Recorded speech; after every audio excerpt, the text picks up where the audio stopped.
ओम शांति। 4 जुलाई 2021 बाबा के अव्यक्त महावाक्य हैं।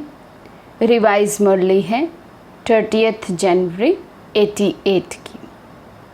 मुरली का सार है हिम्मत का दूसरा कदम, सहनशीलता। ब्रह्मा बाप की जीवन कहानी। तो पिछले संडे भी हमने हिम्मत का पहला कदम देखा था, वो बाबा ने बताया था समर्पणता। आज बाबा दूसरा कदम बता रहे हैं, सहनशीलता। आज ऑलमाइटी अथॉरिटी बाप अपनी पहली श्रेष्ठ रचना को देख रहे हैं। ऑलमाइटी अथॉरिटी बाप माना शिव बाबा अपनी पहली श्रेष्ठ रचना को देख रहे हैं, अर्थात ब्राह्मणों को देख रहे हैं। और ब्राह्मणों में भी पहली रचना ब्रह्मा बाबा। पहली रचना ब्राह्मणों की रचना है। उसकी पहली रचना में भी पहला नंबर ब्रह्मा को ही कहेंगे। पहली रचना का पहला नंबर होने के कारण ब्रह्मा को आदि देव कहा जाता है। इसी नाम से इस आबू पर्वत पर यादगार भी आदि देव नाम से ही है। आदि देव का मंदिर है आबू में। तो बाबा कहते वो भी किसका यादगार है? ब्रह्मा बाबा का, क्योंकि आदि रचना है।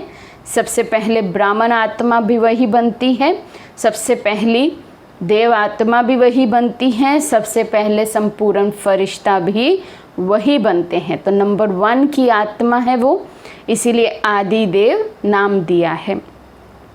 आदि देव अर्थात आदि रचता भी कहा जाता, और साथ साथ आदि देव अर्थात नई सृष्टि के आदि का पहला नंबर देव है। पहली देवात्मा श्री कृष्ण के रूप में ब्रह्मा ही बनते हैं, इसलिए नई सृष्टि के आदि का आदि देव कहा जाता है।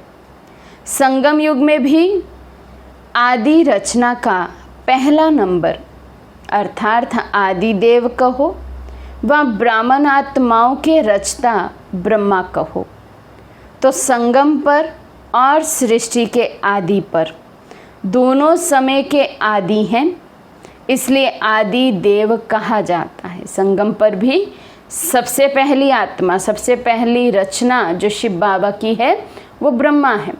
ब्रह्मा पहली रचना भी है और रचयिता भी है। ब्रह्मा द्वारा ही हम सब ब्राह्मणों की रचना हुई है। और सृष्टि का आदि देखें तो श्री कृष्ण की आत्मा माना पहली देव आत्मा भी वही आत्मा ब्रह्मा बाबा वाली ही बनती है। तो इसलिए दोनों ही रीति से देखें तो पहली आत्मा है देव, आदि देव है। ब्रह्मा ही आदि कर्मातीत फरिश्ता बनते हैं। ब्रह्मा सो फरिश्ता और फरिश्ता सो देवता, सब में नंबर 1 है। ऐसा नंबर 1 क्यों बने? बने तो हैं नंबर 1, लेकिन क्यों बने? उसके पीछे का पुरुषार्थ क्या है? किस विधि से नंबर 1 सिद्धि को प्राप्त किया? आप सभी ब्राह्मण आत्माओं को ब्रह्मा को ही फॉलो करना है। क्या फॉलो करना है? ये तो हम कहते रहते हैं ना, हमें मदर फादर को फॉलो करना है, मम्मा बाबा को फॉलो करना है। आज ऑलमाइटी बाबा शिव बाबा हमसे पूछ रहे हैं कि ब्रह्मा को फॉलो तो करना है, लेकिन ब्रह्मा में क्या फॉलो करना है?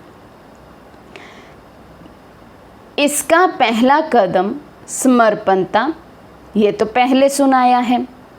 पहले कदम में भी सब रूप से समर्पण बनकर दिखाया। दूसरा कदम सहनशीलता। जब समर्पण हुए तो बाप से सर्वश्रेष्ठ वर्षा तो मिला, लेकिन दुनिया वालों से क्या मिला?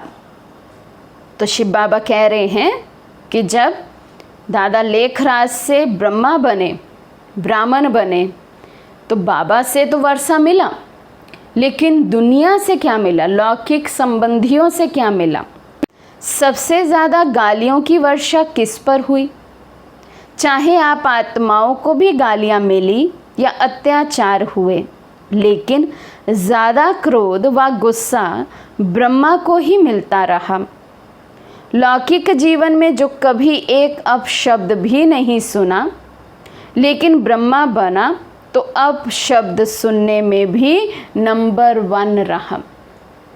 लौकिक दुनिया में बाबा की पर्सनैलिटी ऐसी थी, बाबा का व्यवहार ऐसा था, बाबा का संबंध में आने का तरीका ऐसा था कि बाबा की एक बहुत अच्छी इमेज थी सोसाइटी में।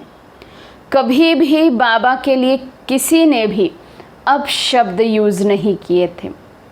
लेकिन जैसे ही ब्रह्मा बने, जैसे ही शिव बाबा की प्रवेशता हुई, शिव बाबा ने अपना महान कर्तव्य आरंभ किया। उस पर भी जब पवित्रता की बात आई तो सबसे ज़्यादा गालियाँ कहें, सबसे ज़्यादा अपशब्द कहें तो ब्रह्मा बाबा ने सुने, सहन किए, संभाल लिया उन सबको। सबसे ज़्यादा सर्व के स्नेही जीवन व्यतीत की, लेकिन जितना ही लौकिक जीवन में सर्व के स्नेही रहे, उतना ही अलौकिक जीवन में सर्व के दुश्मन रूप बने। बाबा की तरफ से बाबा में कभी भी भावना का परिवर्तन नहीं आया था। भले कोई गाली देने वाला होता था, कोई निंदा करने वाला होता था, पिकेटिंग करने वाले होते थे, अगेंस्ट रैलियां निकालने वाले होते थे, लेकिन बाबा के मन में तो सदा ही शुभ भाव रहा। लेकिन वो लोग लौकिक संबंधी, वो तो ऐसे देखते थे ब्रह्मा बाबा को जैसे इनसे बड़ा दुश्मन हमारा कोई नहीं है। इन्होंने हमारे घर के बच्चों को बिगाड़ दिया है, हमारी बहू बेटियों को बिगाड़ दिया है। क्योंकि आप खुद सोचो, ये उस समय की बात है जब पुरुष प्रधान समाज था। उस समय में घर की माताओं बहनों को घर से बाहर जाने की छुट्टी भी नहीं होती थी, इजाज़त ही नहीं होती थी। जाना होता था तो पति या ससुर, कोई माना घर का जेंट्स साथ जाएगा तो वो जाएगी, और वो भी इतना लंबा घूंघट निकाल कर। उस समय, आज हमारे लिए ये सब सुनना कहना इजी है, लेकिन यदि हम अपने आप को मन बुद्धि से उस समय पर ले जाएं और उस समय में देखें कि पवित्रता की बात हो रही है, अटपटी सी बात लगती थी। उस समय के जो बाबा के संबंधी थे, फिर चाहे वो निर्मल शांता दादी जी जो बाबा की लौकिक पुत्री थी, बेटी थी, उनके ससुर की तरफ से पिकेटिंग, उनके पति की तरफ से पिकेटिंग, अपने ही जो बाबा के संबंधी, जो नज़दीकी संबंधी थे, वही बाबा के अगेंस्ट हो गए थे। इतनी बड़ी लोक लाज के पेपर को बाबा ने पास किया है। हम आपको, हमें या आपको कोई कुछ थोड़ा सा भी यदि कह दे और हम बाबा को छोड़ने के लिए तैयार हो जाते या अपने पुरुषार्थ को ढीला करने के लिए तैयार हो जाते, अपने पुरुषार्थ को सैक्रिफाइस कर लेते हैं, लेकिन लोक लाज निभा लेते हैं। बाबा ने उलट किया या बाबा ने सुलट किया और हम उलट करते हैं, ऐसा कहे तो ज़्यादा उचित रहेगा। बाबा ने कभी लोक लाज की परवाह नहीं की, लेकिन करन करावन हार शिव बाबा हैं, वो करा रहा है तो गाली भले ब्रह्मा बाबा को देते थे, बाबा वो भी स्वीकार नहीं करते थे। बाबा कहते जिसका काम है गाली भी उसको ही मिल रही है, मैं तो बस ऐसे ही बीच में हूँ, निमित्त हूँ, तो गाली भी किसको मिल रही है? शिव बाबा को। तो ब्रह्मा बाबा ऐसा कहकर हल्के रहते थे। तो बाबा कहते हैं बच्चों के ऊपर अत्याचार हुआ तो स्वतः ही इनडायरेक्ट बाप के ऊपर अत्याचार हुए, लेकिन सहनशीलता के गुण से व सहनशीलता की धारणा से मुस्कुराते रहे, कभी मुरझाए नहीं।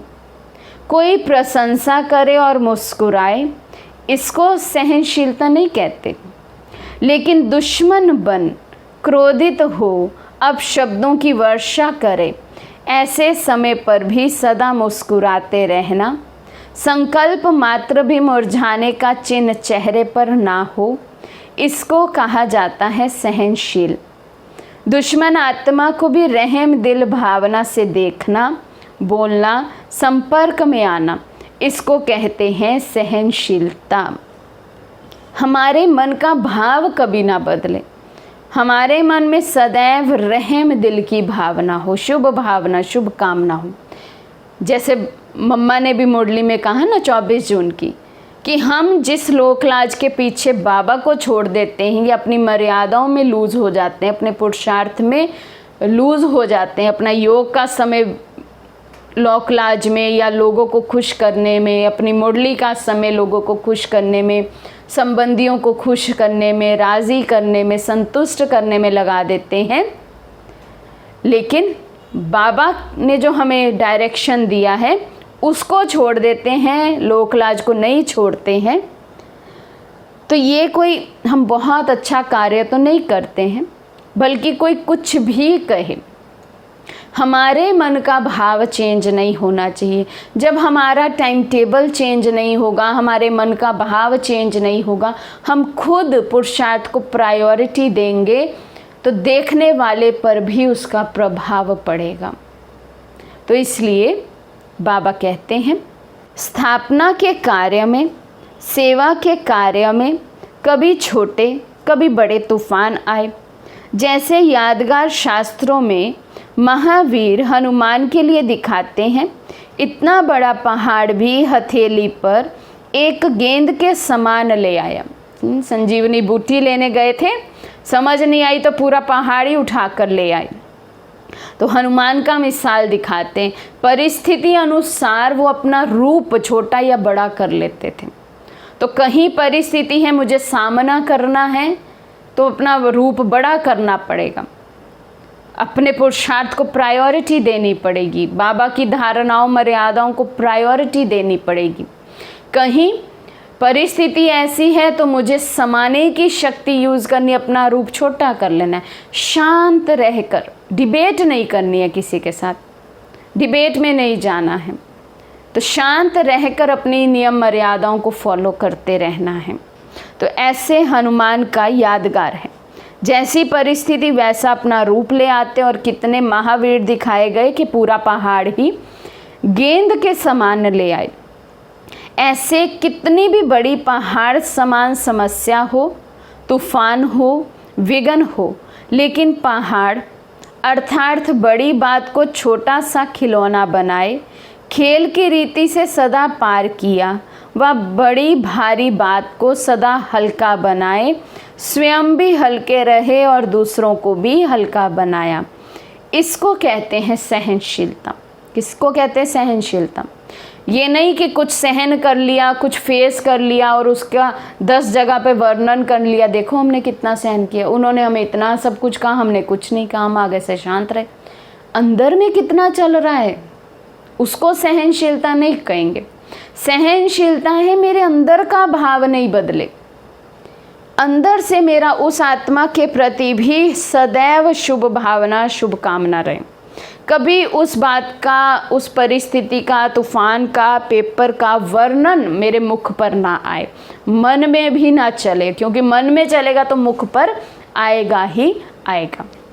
तो सहनशीलता माना कुछ भी हो जाए, बड़ी बात को भी छोटा समझ लें, और छोटी बात तो भले है ही छोटी, उसको भी सोच सोच के हम बड़ा ना ही करें। तो बाबा कहते हैं, छोटे से पत्थर को पहाड़ नहीं, लेकिन पहाड़ को गेंद बनाया, विस्तार को सार में लाया। ये है सहनशीलता। विघ्नों को, समस्याओं को अपने मन में व दूसरों के आगे विस्तार करना, अर्थात पहाड़ बनाना।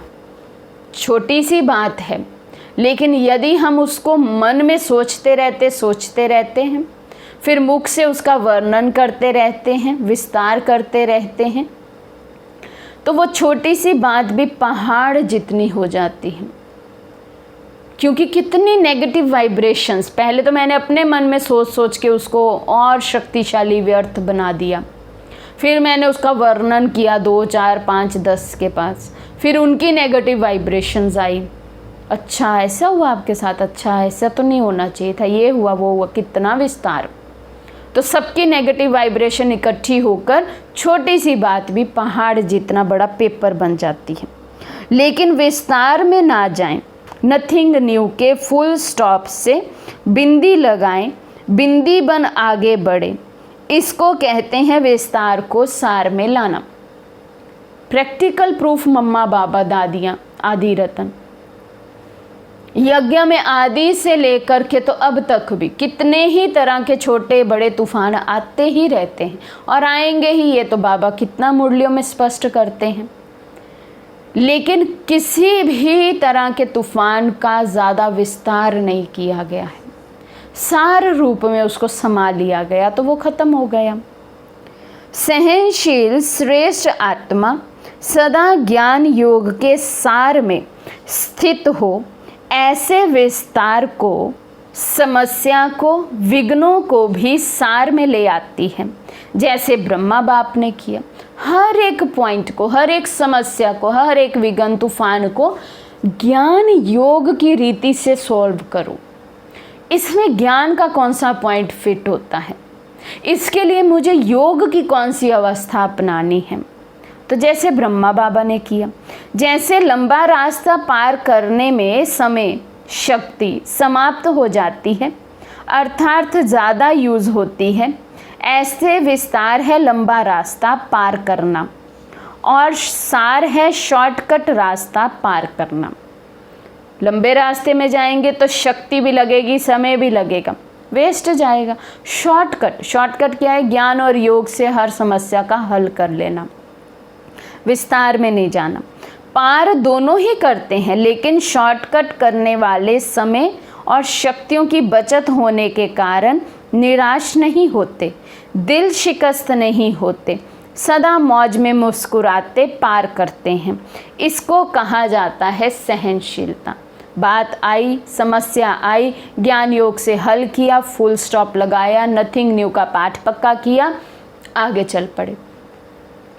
ये नहीं 10 साल पहले की भी बात मुझे अभी तक खींचती अपनी तरफ, कल कुछ बात हुई, कल कोई पेपर आया, वो अभी तक मुझे अपनी तरफ खींच रहा है।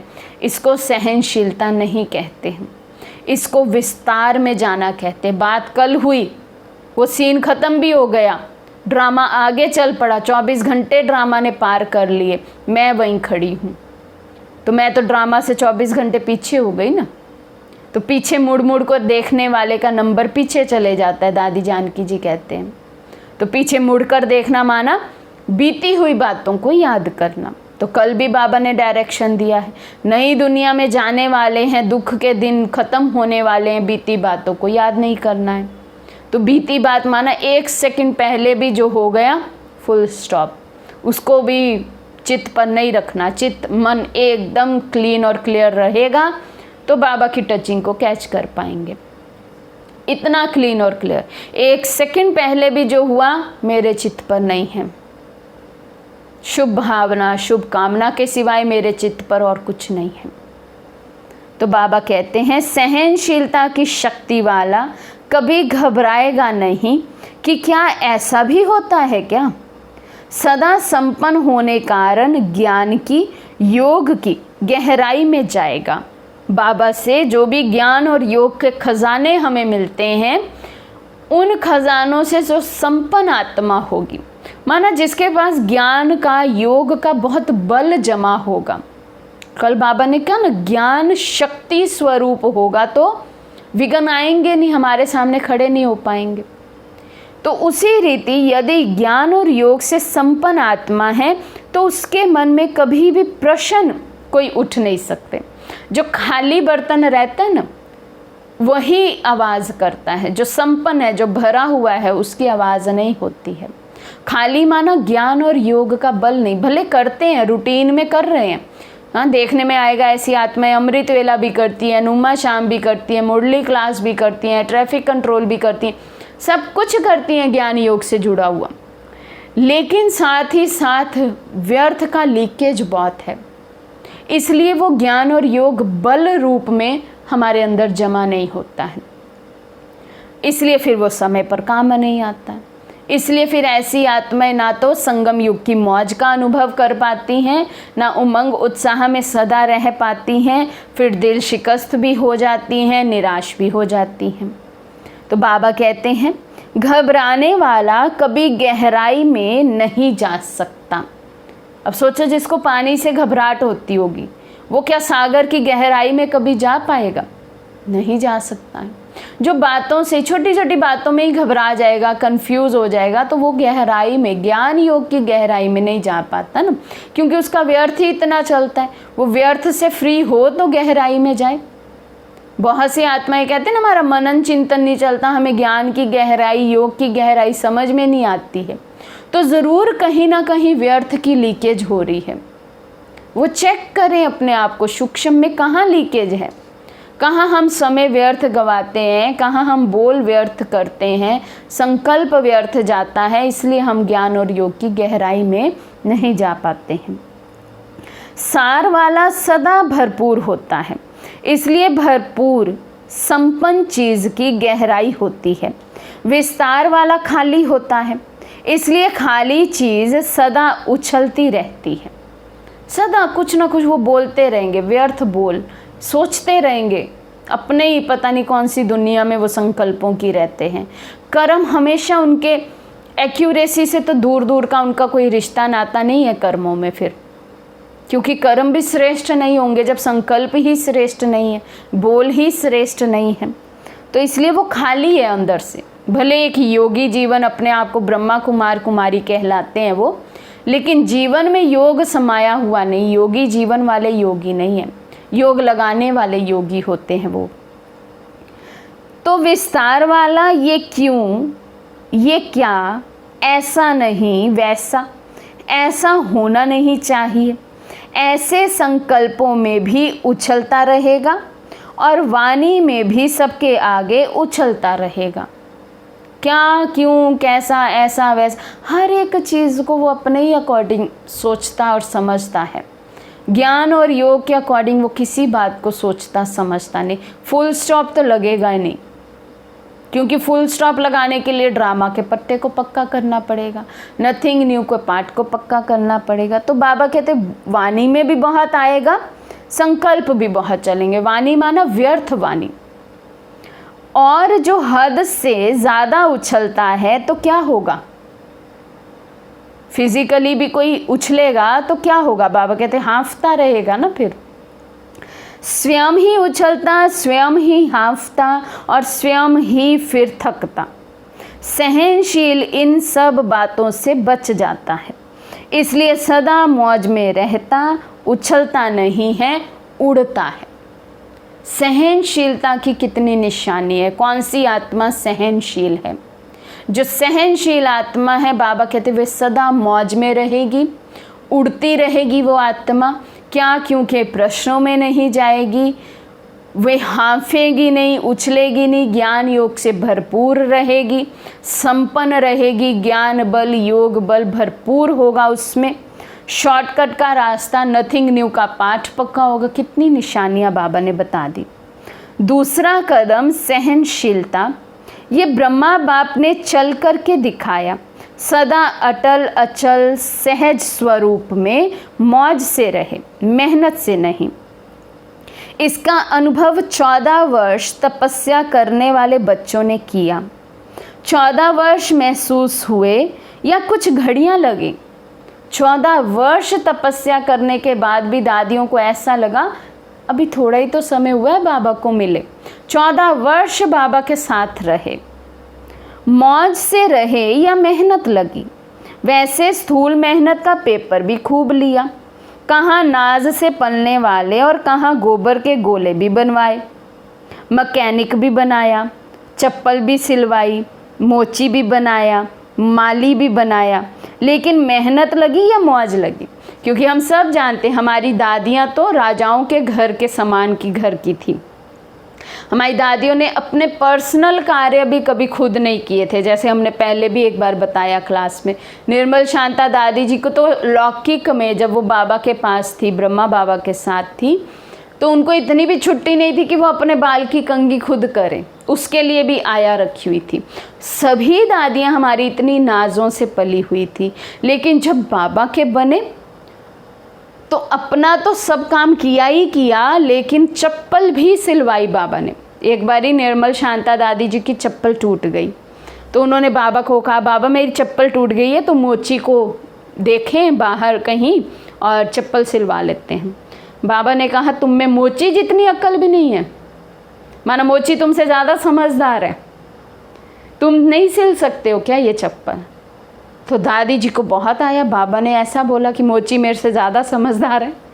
तो ऐसे में जहाँ वही बेटी है वही पिता है, लौकिक में थे तो खुद की कंघी करनी भी अलाउड नहीं थी, उसके लिए भी आया रखी हुई है, और अलौकिक हुए तो चप्पल भी खुद सिलो, बाहर से क्यों मंगवानी? कब तक बाबा ऐसा बोलते थे, तुम क्या डिपेंडेंट रहोगे? आत्मनिर्भर आत्माएं हो, किसी पर निर्भर नहीं रह सकती। इतना बाबा ने हर आत्मा को निराधार बनाया। मोची का काम करना है, खुद सिलो। बस चलानी थी, हमारी दादियाँ बस चलाती थी आबू रोड से माउंट आबू तक। कितने एक बस थी, उसमें बाबा बहुत बारी पिकनिक में कहीं कहीं ले जाते थे, सब इकट्ठे रहते थे, और दादियाँ ही वो पूरी बड़ी बस चलाती थी। तो सिर्फ चलाती नहीं थी, एक बारी बस बिगड़ गई तो हड़ताल थी, मैकेनिक कोई आ नहीं सकता था। बाबा ने बोला तुम मैकेनिक नहीं बन सकते, तुम त्रिकालदर्शी के बच्चे हो, तुम सर्वशक्तिवान के बच्चे हो, इतना सा काम नहीं कर सकते। तो दादियों ने पूरे बस को ठीक ठाक कर दिया। तो ऐसे बहुत सी यज्ञ की कहानियाँ हैं। तो बाबा उसकी बात कर रहे हैं कि भले तपस्या भी खूब कराई, मौज में भी रखा, लेकिन जो हार्ड वर्क भी करवाया उसमें भी मेहनत नहीं लगी दादियों को। क्यों? स्नेह में हो गया। बाबा से ही इतना स्नेह था, शिव बाबा से इतना स्नेह था, जो बाबा कहे जी बाबा, जी बाबा, बाबा ने कहा है ना तो बाबा ही कराएगा, इतना निश्चय। हमने तो सिर्फ हाथ ही लगाना है, बाकी करन करावन हार तो बाबा है। तो पहले तो कभी दादियों ने नहीं किया, कोई भी कार्य नहीं किया, लेकिन कभी किसी भी दादी ने ना भी नहीं किया, बाबा ये कार्य मुझे नहीं आता है, मैंने कभी किया नहीं है, आप सिखाओ, ऐसा भी नहीं कभी दादियों ने कहा, जी बाबा। तो बाबा कहते हैं लेकिन मेहनत लगी या मौज लगी, सब कुछ पार किया, लेकिन सदा मौज की जीवन का अनुभव रहा। जो मूंझे वे भाग गए, और जो मौज में रहे वे अनेकों को मौज की जीवन का अनुभव करा रहे हैं। उस समय भी जो मूंझ गए, अरे यहाँ पर ये सब भी करना पड़ेगा, ये काम तो हमने कभी नहीं किया, ये काम हम कैसे करें, हमारे घर में तो नौकर करते थे ये काम। तो जिनको ऐसा संशय आया तो वो भाग भी गए, मूंझ भी गए। ऐसे भी पेपर लिए आदि से ही बाबा ने। अभी भी अगर वही 14 वर्ष रिपीट करे तो पसंद है ना। सभी तो सेंटर्स पर अगर थोड़ा सा स्थूल काम भी करना पड़ता है तो सोचते हैं इसलिए संन्यास किया, क्या हम इस काम के लिए हैं? मौज से जीवन जीना, इसको ही ब्राह्मण जीवन कहा जाता है। चाहे स्थूल साधारण काम हो, चाहे हजारों की सभा बीच स्टेज पर स्पीच करनी हो, दोनों मौज से कर। चाहे यज्ञ का कोई स्थूल कारोबार करना है, झाड़ू पोछा लगाना पड़े, बर्तन धोने पड़े, कुछ भी करना पड़े, वो भी मौज से करो। कहीं भाषण करना पड़े, वो भी मौज से करो। इसको कहा जाता है मौज की जीवन जीना। मुझे नहीं, हमने तो समझा नहीं था कि सरेंडर होना अर्थात ये सब करना होगा। मैं तो टीचर बनकर आई हूँ, स्थूल काम करने के लिए थोड़े ही संन्यास किया है। क्या यही ब्रह्मा कुमारी जीवन होती है? इसको कहते हैं मूंझने वाली जीवन। ब्रह्मा कुमारी बनना अर्थात दिल की मौज में रहना, ना कि स्थूल मौजों में रहना। दिल की मौज से किसी भी परिस्थिति में, किसी भी कार्य में मूंझने को मौज में बदल देंगे। और दिल के मूंझने वाले श्रेष्ठ साधन होते भी, स्पष्ट बात होते भी, सदा स्वयं मूंझे हुए होने के कारण स्पष्ट बात को भी मुंझा देंगे। अच्छे साधन होते हुए भी साधनों से मौज नहीं ले सकेंगे। सारा खेल तो अपने मन के संकल्पों का है। बाबा कहते यदि मूंझ गए तो भल कितने भी साधन हो, बाबा सब कुछ देगा, मौज की जीवन देगा। लेकिन यदि मेरे ही संकल्प नेगेटिव हैं, लो उसके हैं, क्वालिटी के हैं, तो मुझे वो मौज अनुभव नहीं होगी। और यदि मेरे संकल्प बहुत पावरफुल हैं, बाबा से सच्चा स्नेह है, तो फिर साधन भले कम भी होंगे, परीक्षाएं अधिक भी होंगी, लेकिन फिर भी मौज की जीवन होगी। ये सब एग्जाम्पल हम अपनी दादियों के जीवन में देखते हैं। कितने कितने मास जब सेवाएं शुरू हुई यज्ञ में, पहले तो बाबा ने इतनी मौज में रखा, क्योंकि अंदर ही रहते थे, यज्ञ में ही रहे, कोई सेवा तो बाहर की होती नहीं थी, क्योंकि 14 वर्ष तो खूब बाबा ने पहले आत्माओं को तप के बल से तैयार किया। तप होगा तो सेवा होगी, जहाँ तप नहीं है वहाँ सेवा नहीं है, तप नहीं है, त्याग नहीं है तो तप नहीं है, तप नहीं है तो सेवा नहीं है। तो पहले त्याग है, घर बार छोड़ा, लोकलाज छोड़ी, ये त्याग किया। इस त्याग का बल मिलता है तप, जिसमें फिर बाबा की फुल मदद मिलती है, जो इस त्याग को करते हैं। बाबा पे बलिहार जाते हैं, झाटकू निकलते, एक झटके से बाबा पर बलिहार जाते हैं, अपना सर्वस्व बाबा के आगे सरेंडर करते हैं।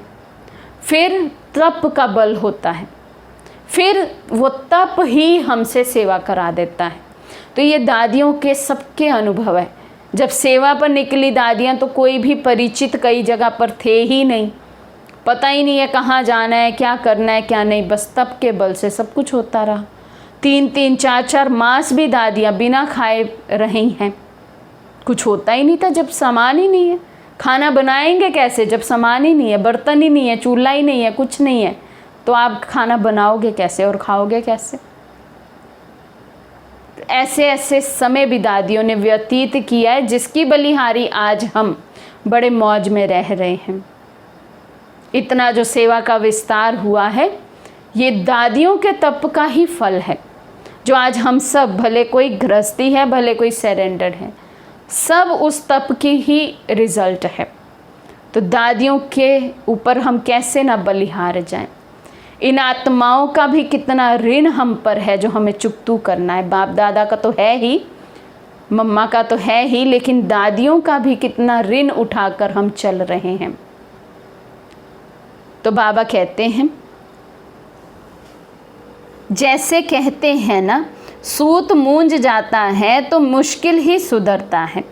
अच्छी बात में भी मूंझेगा तो घबराने वाली बात में भी मूंझेगा, क्योंकि वृत्ति मूंझी हुई है ना, मन मूंझा हुआ है, तो स्वतः ही वृत्ति का प्रभाव दृष्टि पर, और दृष्टि के कारण सृष्टि भी मूंझी हुई दिखाई देगी। मन का प्रभाव है, मन मूंझा हुआ है, वृत्ति, दृष्टि, कृति सब मूंझ जाता है। ब्रह्मा कुमारी जीवन अर्थात ब्रह्मा बाप समान मौज की जीवन, लेकिन इसका कारण है सहनशीलता।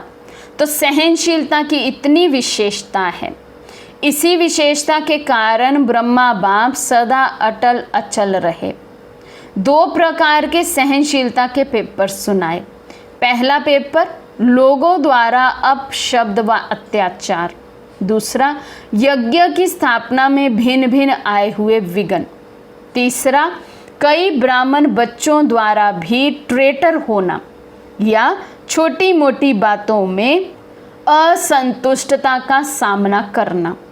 लेकिन इसमें भी सदा असंतुष्ट को संतुष्ट करने की भावना से, परवश समझ, सदा कल्याण की भावना से, सहनशीलता की साइलेंस पावर से हर एक को आगे बढ़ाया। सामना करने वाले को भी मधुरता और शुभ भावना, शुभ कामना से सहनशीलता का पाठ पढ़ाया। जो आज सामना करता और कल क्षमा मांगता, उनके मुख से भी यही बोल निकलते, बाबा तो बाबा है। इसको कहा जाता है सहनशीलता द्वारा फेल को भी पास बनाए, विघ्न को पास करना।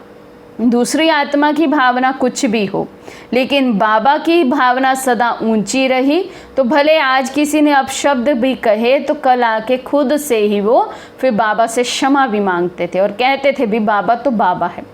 क्योंकि कल हमने अपशब्द कहे तो भी बाबा का भाव यही था, चेहरे के एक्सप्रेशन यही थे। आज हम क्षमा मांग रहे हैं तो भी बाबा का भाव नहीं बदला है। तो दूसरा कदम सुना, किस लिए सुना रहे हैं शिव बाबा हमें ब्रह्मा बाबा के कदम, ताकि हम कदम पर कदम रखें। इसको कहा जाता है फॉलो फादर, अर्थात बाप समान बनना। बनना है या सिर्फ दूर से देखना है? बहादुर हो ना, बाबा पूछ रहे हैं। बनना भी है बाबा जैसा या बस सुन लिया, दूर से देख लिया, अच्छा वाह वाह कर ली बाबा की भी और बस बात खत्म? पंजाब महाराष्ट्र दोनों ही बहादुर हो। उस समय पंजाब और महाराष्ट्र का ग्रुप बाबा के सामने बैठा होगा, तो इसलिए बाबा पंजाब और महाराष्ट्र को याद कर रहे हैं कि दोनों ही बहादुर हैं, सब बहादुर हैं। देश विदेश के सभी अपने को महावीर कहते हैं। किसी को भी प्यादा कहा तो मानेगा? इससे सिद्ध है कि सभी अपने को महावीर समझते हैं। महावीर अर्थात बाप समान बनना, समझा?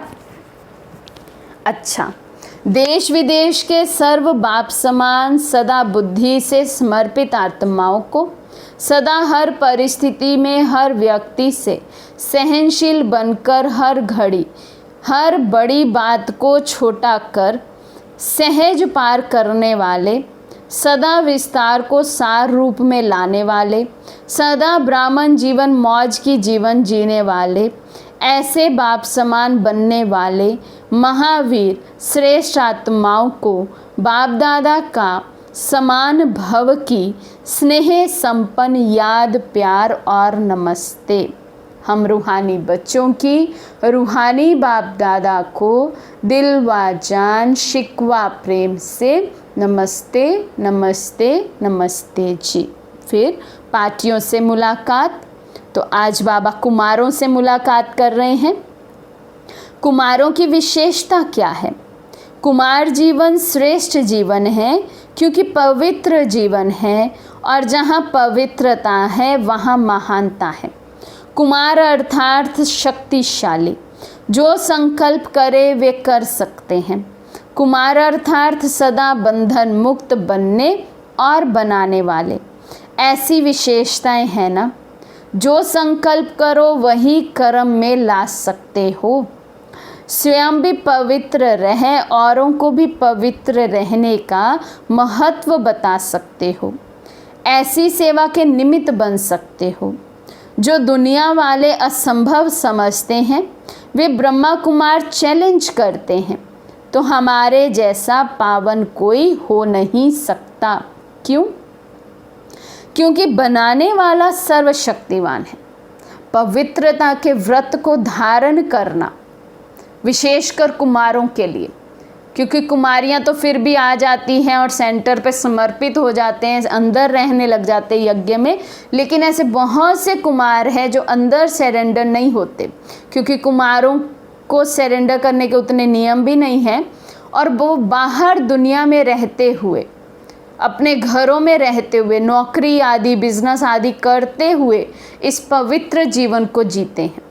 तो बाबा कहते हैं वो बहुत बड़े एक एग्जाम्पल हैं अपने आप में ही, और चैलेंज है जो दुनिया के लिए वो उसको स्वीकार करते हैं कि हम आजीवन पवित्र रहकर दिखाएंगे।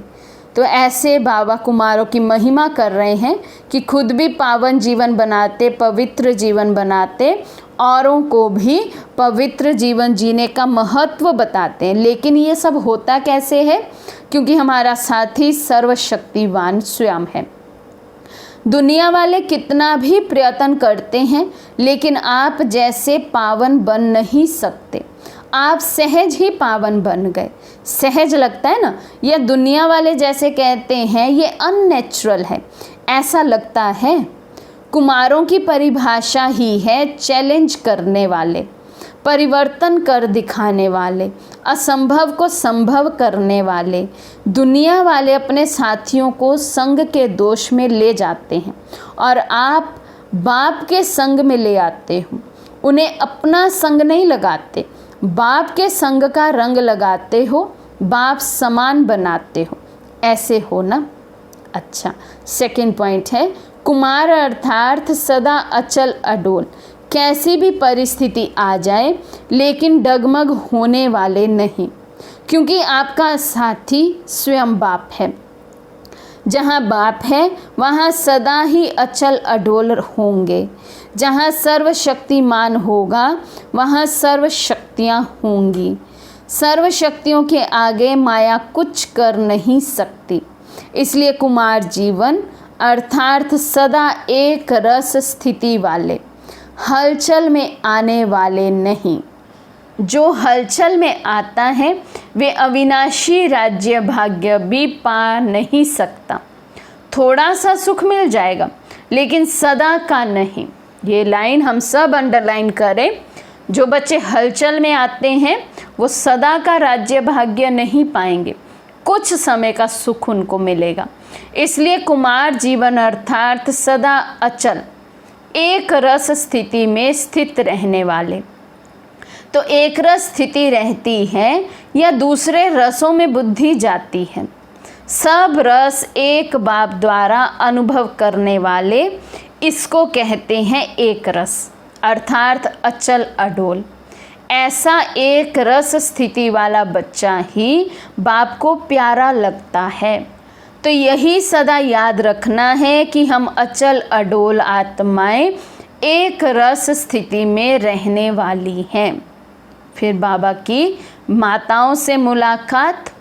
फर्स्ट पॉइंट है, माताओं के लिए बाप दादा ने सहज मार्ग कौन सा बताया है, जिससे सहज ही बाप की याद का अनुभव कर सको, मेहनत ना करनी पड़े। माताओं से बाबा को कितना प्यार है, बाबा ने पुरुषार्थ के लिए भी सहज रास्ता बताया जिससे माताओं को मेहनत नहीं करनी पड़े। तो बाबा पूछते, जानते हो वो कौन सा रास्ता है? याद को भी सहज बनाने का साधन क्या है? बाबा कहते, दिल से कहो मेरा बाबा। सहज रास्ता क्या है? पुरुषार्थ का, मेरा बाबा। लेकिन कंडीशन क्या है? दिल से कहना है, मुख से नहीं, बुद्धि से नहीं, दिल से। जहाँ मेरा कहते हो वहाँ सहज याद आती है ना, मेरा बच्चा, मेरा पति, मेरा पिता, मेरी माता। मेरा कहा, सहज याद आई। तो सब मेरा किस में समा गया? एक मेरे बाबा में। तो सहज याद हो जाएगी बाबा की। सारे दिन में जो मेरा है वही याद आता है ना। कोई भी मेरा हो, चाहे व्यक्ति चाहे वस्तु, जहाँ मेरापन होगा वही याद आएगा। ऐसे यदि बाप को मेरा कहते हो, मेरा समझते हो, तो बाप ही याद आएगा। तो बाप को याद करने का सहज तरीका है, दिल से कहो मेरा बाबा। सिर्फ मुख से मेरा मेरा नहीं करना, अधिकार से कहना। यही सहज पुरुषार्थ कर आगे बढ़ते चलो। सदा ही इस विधि से सहज योगी बनो। मेरा कहो और बाप के खजानों के मालिक बनो। सेकंड पॉइंट है, माताएं सदा अपने को पद्मा पदम भाग्यवान समझती हो। घर बैठे बाप मिला तो कितना बड़ा भाग्य है। दुनिया वाले बाप को ढूंढने के लिए निकलते हैं और आपको घर बैठे मिल गया। सन्यासी देखो, घर बार छोड़कर सन्यास कर लेते हैं भगवान को पाने के लिए, ढूंढने के लिए।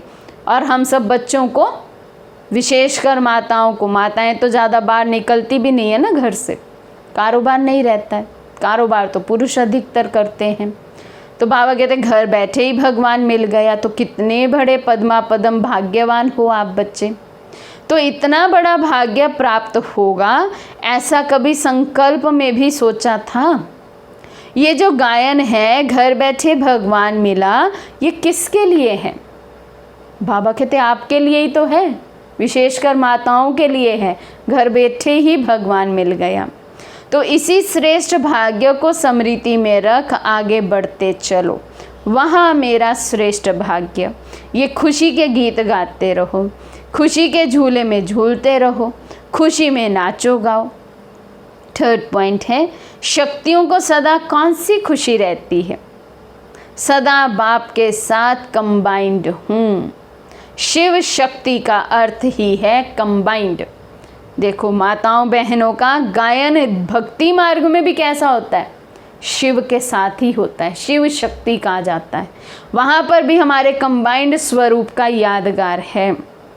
बाप और आप दोनों को मिलाकर कहते हैं शिव शक्ति।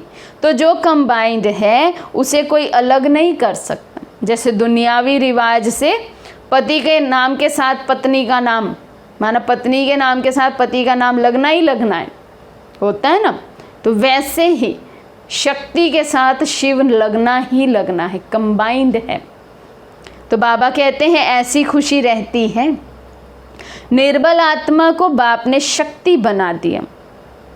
पहले समय की बात है ना, निर्बल आत्माएं थी, माताएं घर से बाहर नहीं निकल सकते हैं, अपने हक के लिए कोई बात नहीं कर सकते हैं, इवन कि अपनी मर्जी से किसी ज्ञान मार्ग पर चल नहीं सकते हैं।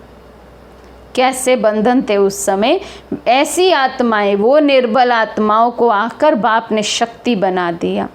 तो यही सदा याद रखो कि हम कंबाइंड रहने के अधिकारी बन गए। पहले ढूंढने वाले थे और अभी साथ रहने वाले हैं। ये नशा सदा रहे। कितना भी माया कोशिश करे, लेकिन शिव शक्ति के आगे माया कुछ कर नहीं सकती। जो कंबाइंड है बाबा के साथ, उस आत्मा के आगे माया क्या करेगी।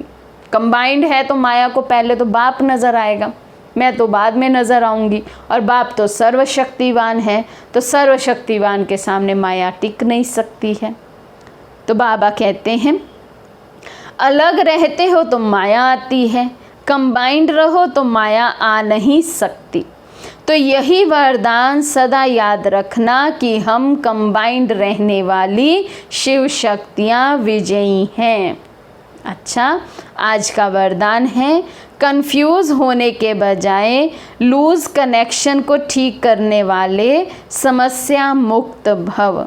कंफ्यूज होने के बजाय लूज कनेक्शन को ठीक करने वाले समस्या मुक्त भव। सभी समस्याओं का मूल कारण कनेक्शन लूज होना है। हमारे पुरुषार्थ में, हमारे जीवन में, लौकिक अलौकिक में कोई भी समस्या आती है, उसका कारण, एकमात्र कारण केवल है शिव बाबा से मेरा कनेक्शन ठीक नहीं है, गहरा जुटा हुआ नहीं है, जुड़ा हुआ नहीं है, कहीं ना कहीं लूज है। सिर्फ कनेक्शन को ठीक कर दो तो सर्व शक्तियाँ आपके आगे घूमेंगी। यदि कनेक्शन जोड़ने में 1-2 मिनट लग भी जाते हैं तो हिम्मत हार कर कंफ्यूज ना हो जाओ। निश्चय के फाउंडेशन को हिलाओ नहीं। मैं बाबा का, बाबा मेरा, इस आधार से फाउंडेशन को पक्का करो तो समस्या मुक्त बन जाएंगे। स्लोगन, बीज रूप अवस्था में स्थित रहना यही पुराने संस्कारों को परिवर्तन करने की विधि है। बीज रूप अवस्था में स्थित रहना यही पुराने संस्कारों को परिवर्तन करने की विधि है। अच्छा, ओम शांति।